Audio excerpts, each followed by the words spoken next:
What's up guys, we're here. So 2021 is coming to an end. And gusto ko lang i-celebrate yung year na to with a special year-end video kung saan nag-throwback ako, pinakita ko yung mga highlights ng mga nangyari this year, ano? So, sit back and relax and enjoy this special video. Alright!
Napakulang.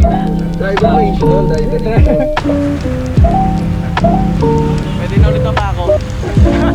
Pwede na ulit pa ako. Kaya, gusto yung mag- tama tayo. Kayo ba nagpaalam pa kayo dito, ha? No? Nagpaalam pa kayo. Baka hindi alam ng mga GF na napunta kayo dito. Gusto mo, dito yung tago yung weird kaya.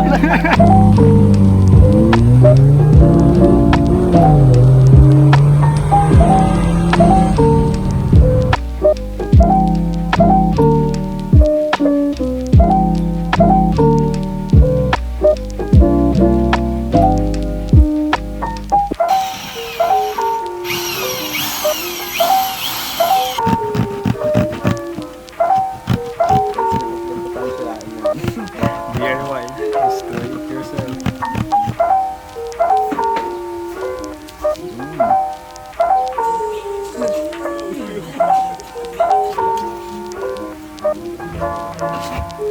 Yun!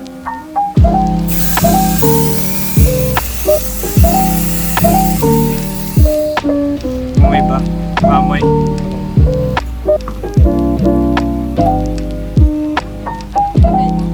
Car refresher. Parang fogger na... Parang green, yung ano tawag doon? Pero ito,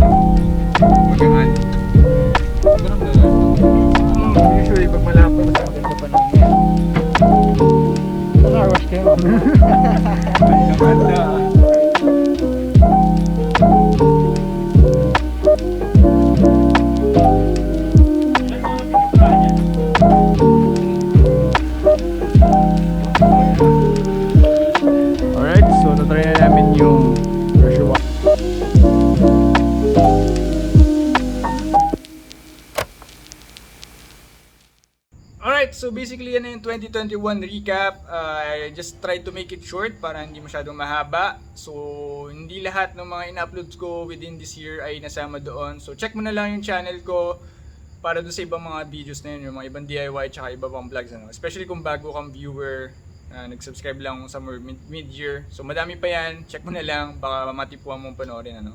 So yun, really a big thanks to all of you. First of all, sa family ko, sa magulang ko, sa mga kapatid ko for supporting me in this YouTube adventure, as well as yung mga relatives ko, and then yung mga pinsan ko, and of course yung mga tropa ko, yung mga bukod dun sa tatlong nakita nyo or apat, yan sila Jared, sila Gio, lahat kayo, buong tropa, salamat sa suporta.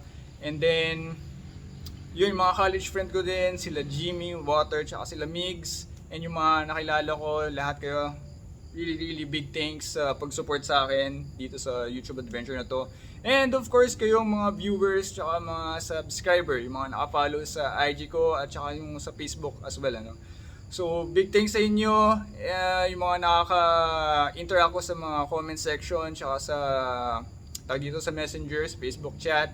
Yan, sila Chester Ramos, sila Dominic Framil, sila Nico Corpus, yung Corpse Media, Ralph Garcia, S. Ame, madami pa kayo, hindi ko na maalala or hindi ko na ma-enumerate dito sa video na to. Basta kayo, kilala nyo yung mga sarili nyo, maraming salamat sa inyo sa pagsuporta. No? And yung mga regular viewers natin, tsaka yung mga subscribers, really big thanks for supporting me in this, in my channel. Ano? So, yun.